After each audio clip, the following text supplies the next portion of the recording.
and welcome everyone. We're here with Andreas Fraunberger, our producer at Junge Römer here in Vienna, and he will be talking to us about his experience in the industry and about he's a lecturer at the Angewandte in Vienna as well. So, and he will talk a little bit about his experience in the industry and in the theoretical field of XR, so extended reality.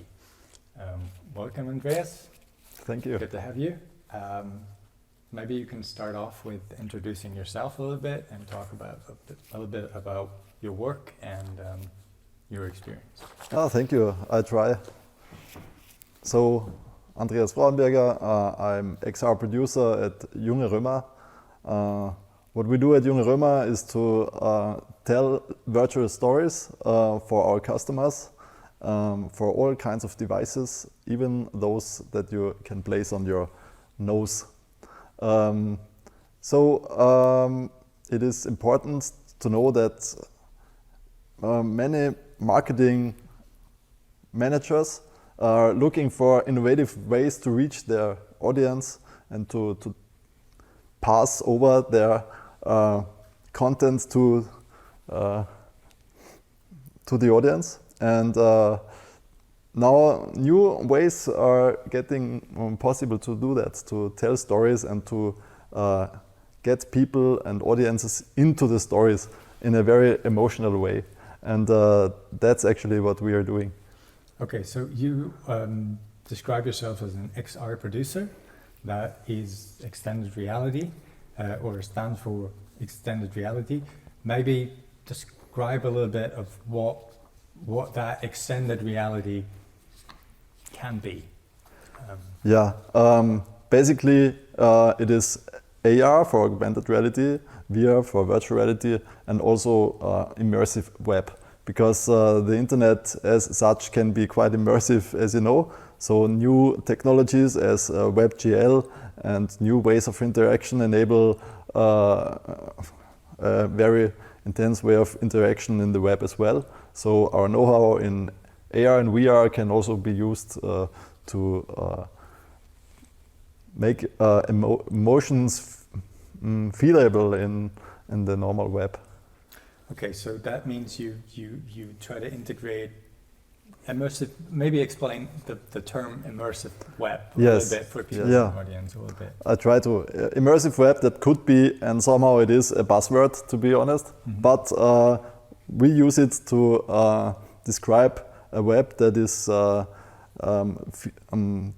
is empowered by real-time animation. We use WebGL, this technology, mainly WebGL to make that happen. So you can have real-time games, you can have also web virtual reality experiences, you can have anything that immerses you emotionally and sensually much more than a usual HTML website. Okay, so it's a virtual experience for people who... Yes. Right. Okay, these projects are quite unique. So the way I see it, they're each and every one of them kind of feels like a new thing, and there's a lot of trying out and different things I haven't seen before in that regard. How do you approach a project like that? How do you start with a project that has probably has not a lot of things to be compared to? Yes, you're right. XR could be anything, and anything is really a lot. So also our projects differentiate between each other, and we approach that by saying and by doing that we tell stories. Telling stories is a very important thing and has always been important for us humans since the prehistoric times, when people have been sitting together at a fireplace and tell stories to create memories.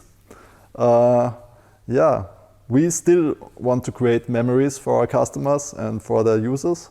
memories that are emotionally feelable and that have a place in the hearts of the people. And that's actually what we do. And we have methods that enable creation of stories within technological surroundings. And the method is somehow always the same. So even if the result is quite different, the method of designing and producing is always very comparable. And this is why it's not so many different things we offer. Basically, it's only one thing, and that's virtual storytelling for brands. Okay, so the process is always the same, Yes. but the technologies do differ quite a lot and quite a bit.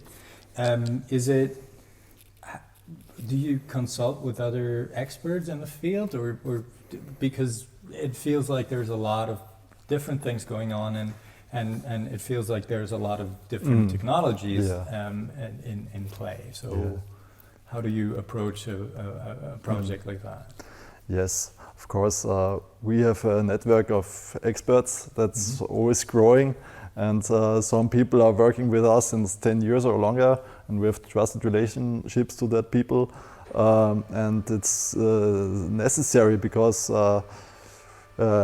projects differ, projects need different expertise from designers or developers, and we bring in the experts that are needed for each project.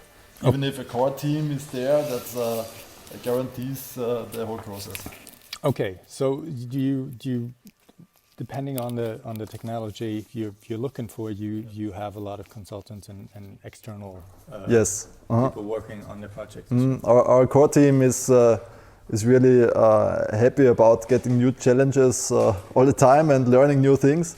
And this is why we can broaden our horizon and have quite a bit of know-how in the pool, but really hands-on special experts have a contract with us. And this could be, for example, so that's not so abstract, this could be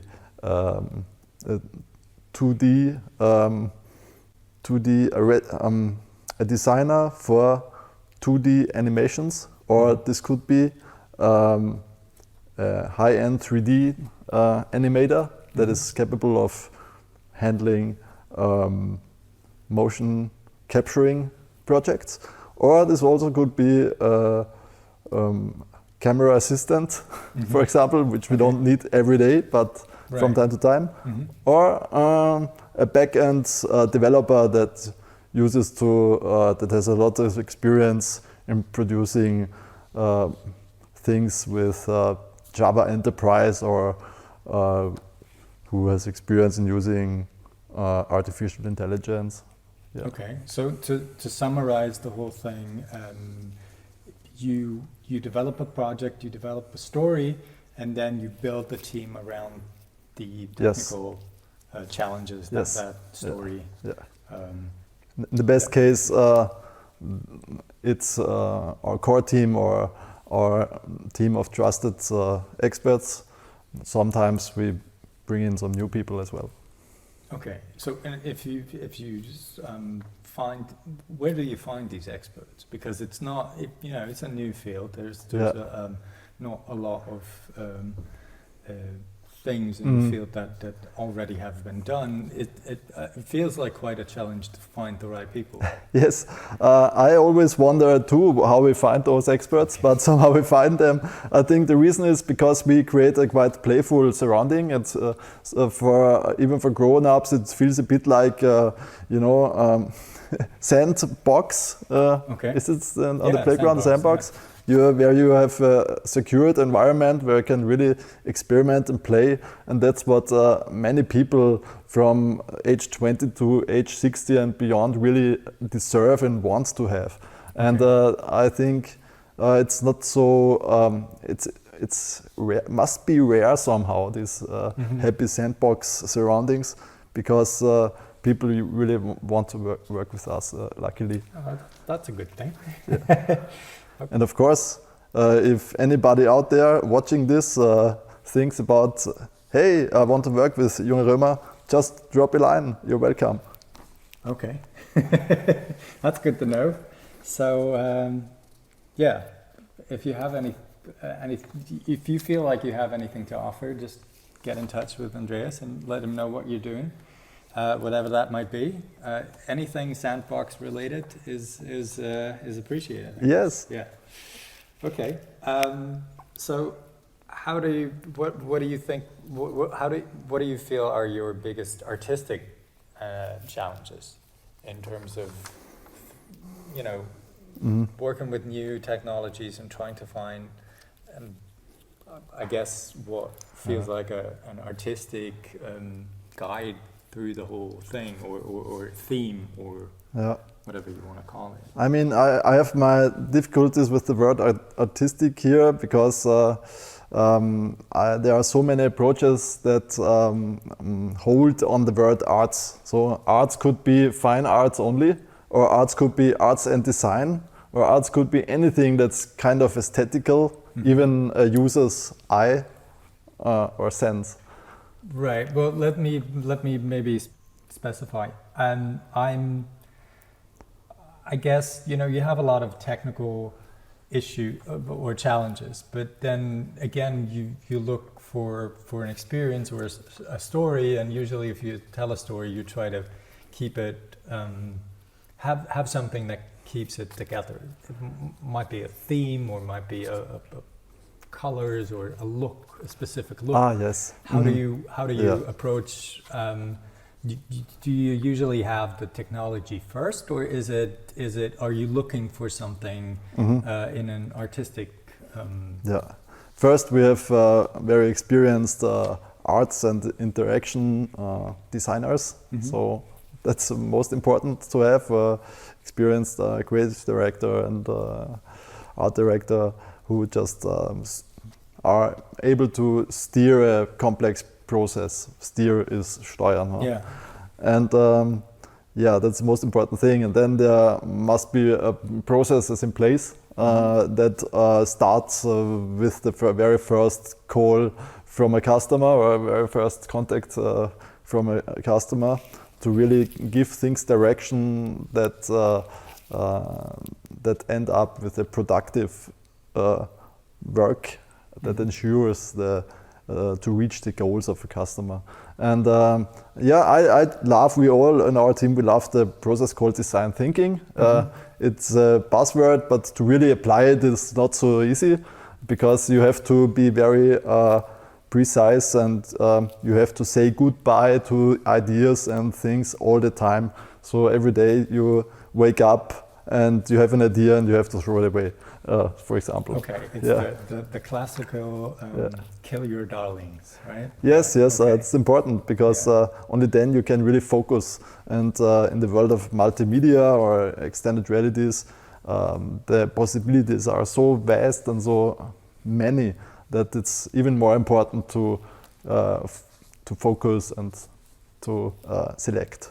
Okay, so would you say, let's say, guide me through a typical project. So you meet the client, you develop a story, or do they have certain expectations? Are they coming with ideas and say, this is what we've seen somewhere and we want exactly that, but a little different? Or do they approach you without, or do they come for you to you for ideas? Typically marketing managers approach us because they want to have their stories told in a productive way. That's basically what it's all about, and to reach the KPIs. So we start to listen to those KPIs, to those goals they want to reach, and to the story they have to tell, to the content. And then there is the next step that is called a prototyping process. So if we have a new customer, mostly that is the thing that applies. It's a package that combines concept and building a prototype. Can be more prototype, more concept, depends on the project a bit. But most important thing is to test that thing with the users, with the stakeholders of the customer, and only if that test is green-lighted a lot, we recommend to continue in production. Okay, so there's a lot of testing. Yes. And how do you find people to test it? Is that so? You say the customers. Is there someone who does the testing, or do you do it yourself, or do the clients approach you with the user group that they already have in mind, or how? This could be clients' stakeholders who test ideas and evaluate the ideas, or this could, and part of the stakeholders are of course the clients of the client. Okay. So it's a bit different each case, but in general, testing is important. Okay. So you develop a beta version, or is it? Yeah, it's far before beta. Okay. Yeah. So okay. This could be just a drawing, and that's. I think I could get back to your question concerning artistic approach, because I still like to compare our work, our kind of working with the way artists always did. For example, in the Renaissance, what happened first is to make a draft, a sketch, and just test it, look at it, throw ideas and questions at it, and let other people look at it. And only if that sketch is somehow green-lighted, you continue getting out the canvas, which is expensive, and good colors, which are expensive, and then you decide on certain aspects of technique, like do I use sfumato here, or do I use other things, and will I take in the expensive blue or not, and will I also ask my my art studio partner to bring in some of work, and yes. Okay, so it's I would say a classical pre-production scenario.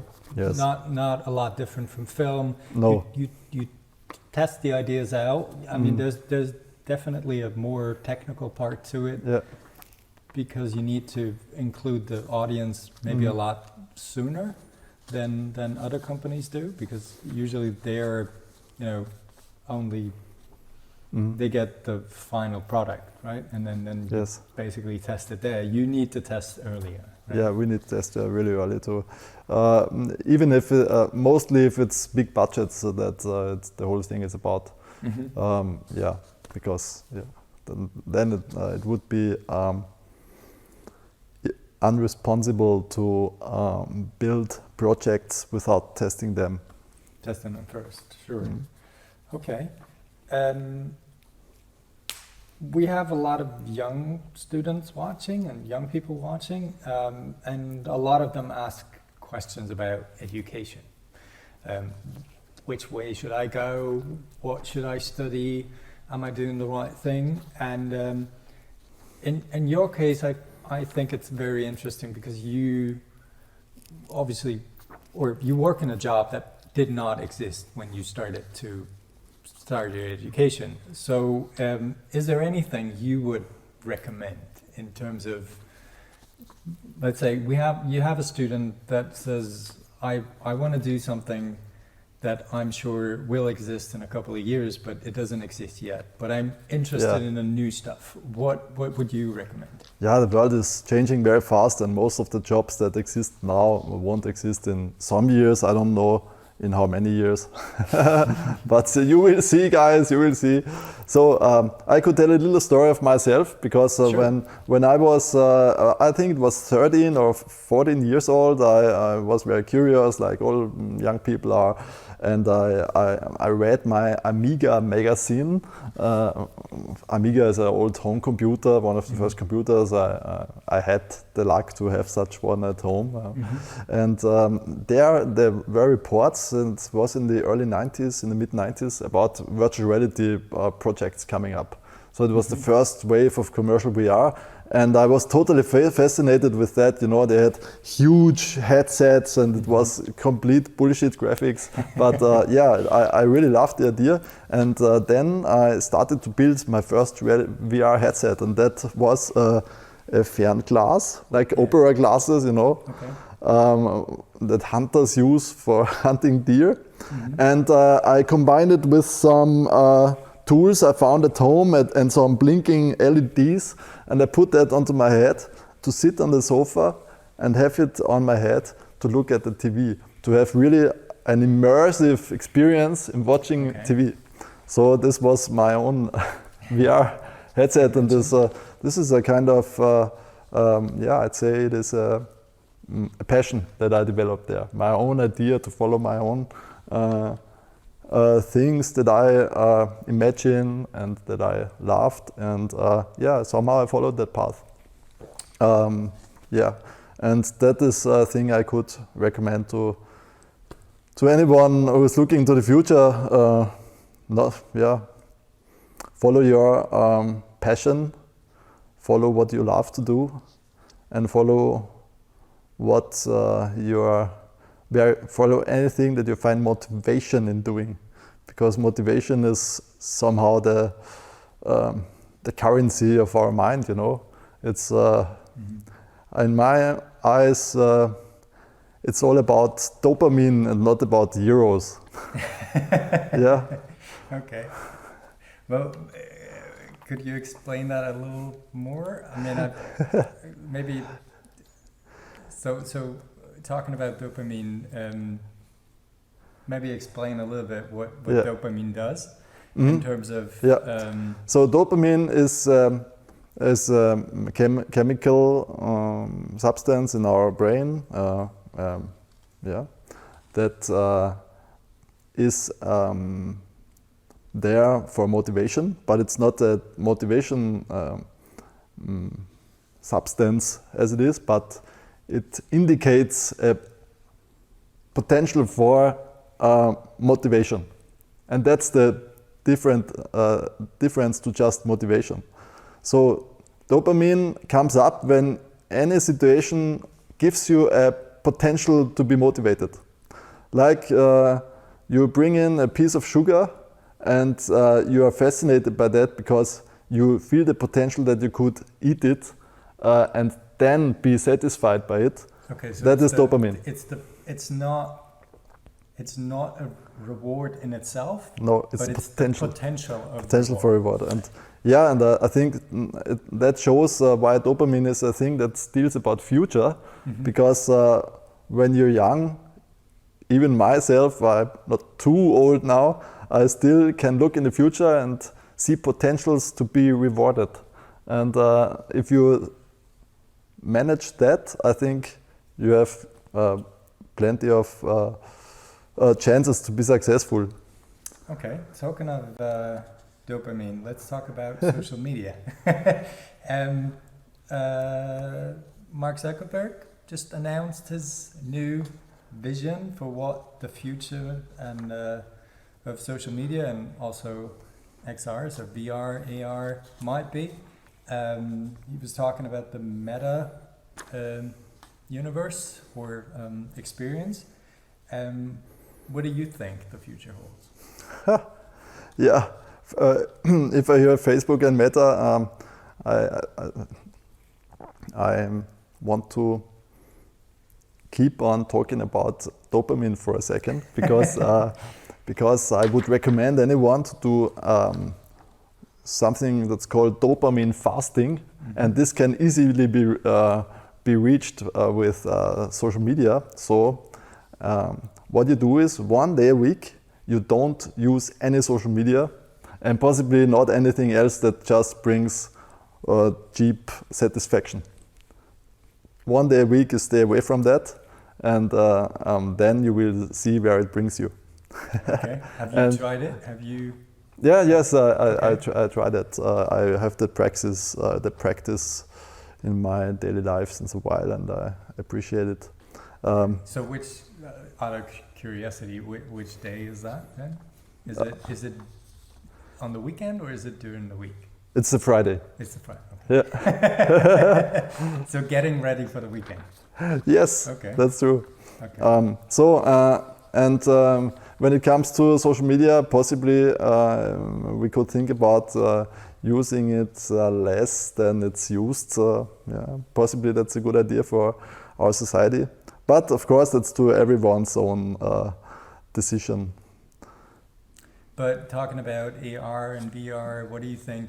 I mean, some of his vision included some things that felt quite unrealistic, then other things that felt a little, yes, at least to me, a little boring and outdated. How do you envision it? What do you think? Where do you think AR and VR could really spice up the experiences we already I mean, there's so much potential in that technology because it really can bring us together. I mean, Mark Zuckerberg said that too. It can connect us, it can bring us together, but it's the question is how you do it.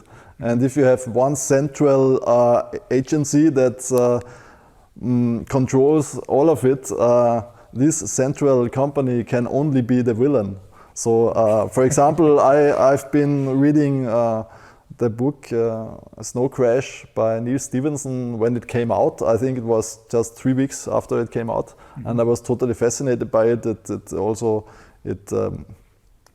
Maybe you could explain that. That is where the idea for the metaverse comes from, right? This book is where the word metaverse comes from. Okay. And then in that book, it's a dystopic scenario where one company rules anything in the metaverse, and this company doesn't do too much of a good. But still, there is a lot of potential for creativity in it. Yeah. So you could dress up as a dinosaur, as something else. And 20 years ago, this was new. Now our kids do that every day.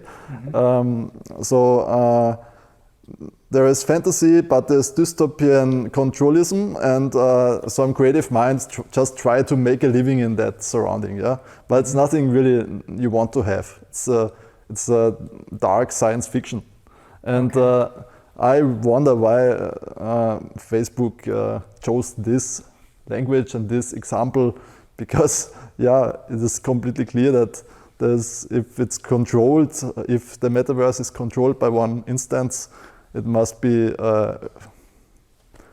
evil metaverse, even if I don't like evil things. In terms of moralistic approach. Okay.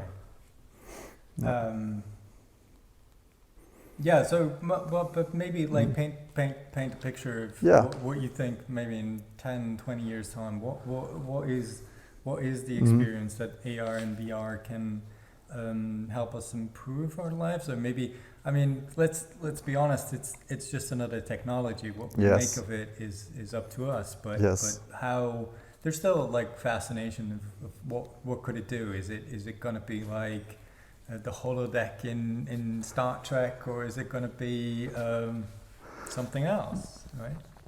I would love it to be the holodeck in Star Trek, where you could go in and be totally uncontrolled and not monitored by any instance. You could do in there whatever you like, and I think that would be interesting. But then it's possibly an isolated situation. Robinson Crusoe kind of thing. You go on an island and you're alone and disconnected. That's not interesting. So you need to bring in a connection, and this connection must be distributed. So the ideal that I would search for is distributed, possibly blockchain organized crypto metaverse that is run by the people and not by one company or by a state. And that would be the way, and I think it will automatically go that way, because the companies are first, they have the money to bring in the hardware now and so, but in the long run, for me it's clear that it will end up in a more distributed situation. Okay, so it feels more like you cannot, there's not just one meta universe, but there's more options to go to, right? So yes, it can be one metaverse, but one metaverse that's not owned by one company, but where everybody can own and everybody can share and everybody has rights, and and where of course privacy is held very high. That would be an ideal I have. Okay, good. Maybe tell us a little bit about your the projects you're working on. I mean, I'm guessing you can't talk about the new projects, but maybe some of the older projects. What are the solutions that you are proud of? The stories, the ideas that you feel like we've done a good job translating that into the new technology. I mean, there are so many cases that work out well, but one VR project, for example, that crossed the borders to the world, that we somehow invented, that's Hilti VR, and that's a sales experience that's been used by Hilti.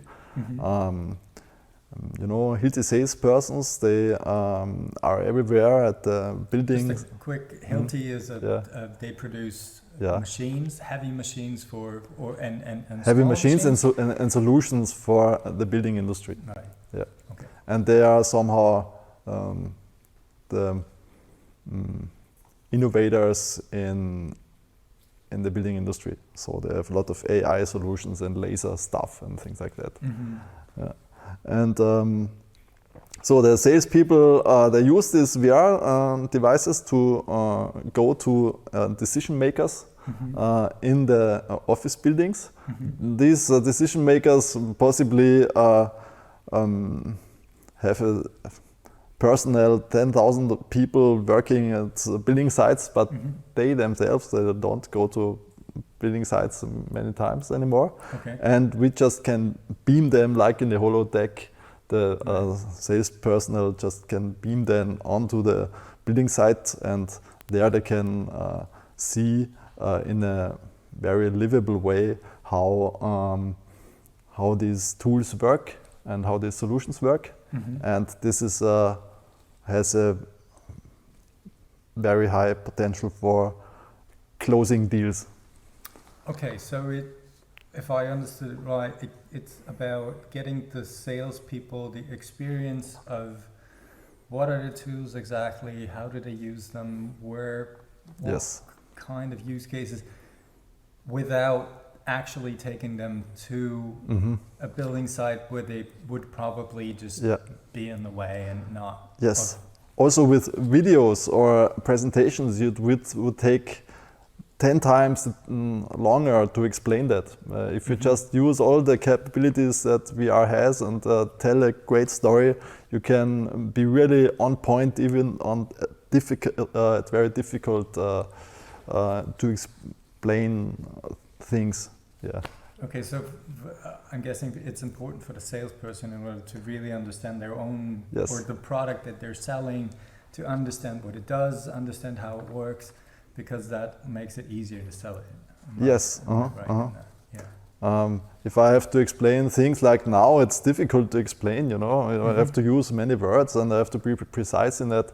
But if you have an experience for that ready, just put it on the heads of the people. I wish I could do it with you now. Then it's a totally different thing. It's a holodeck stuff. Right. And this is a project that really took off, and it's being used internationally. In USA, they have hundreds of VR devices in place that's being used with our content. It's being translated to more than 15 languages and so on. So that's one example of a project that I really like, because it took off somehow. Okay, and is it, just for clarification, it's for the salespeople in order to understand the product better, or is it a tool for the salespeople to promote the second tools? thing? Okay, tool for the salespeople to make their clients understand how the tools work. What they do. Okay, so I'm assuming that's big clients that buy a lot of product, not just the typical Yeah, of course, it's owner that wants to buy one tool, but like yeah, it's about big ticket sales. Okay. I also like that project because it's an explainer, you know, because you can use VR a lot for training and to really create memories. And you can not only use that for sales and marketing, but you can use it for training. So you can have situations, for example, that are very dangerous or risky, or where you have to make many different attempts to really learn things. Then VR is perfect. And we got some training projects installed.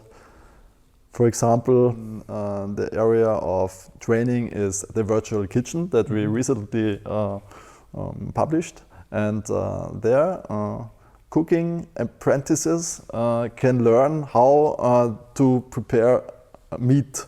Usually in the real world, they only get the finished, packaged things, meat pieces that don't really have a relationship to an animal, you know. But in this VR experience, they can really see how the animal is being brought up, how it's being, how its life ends, and where in this animal this certain piece of meat is being located at, and then how to prepare that piece of meat into the little pieces that you need for cooking. So you understand the whole process. For me, it's about like, for me, it feels a bit like Karl Marx when he said he wants to reconnect the people to the goods they use, because the goods are somehow entfremdet. Estranged. Estranged. If there is a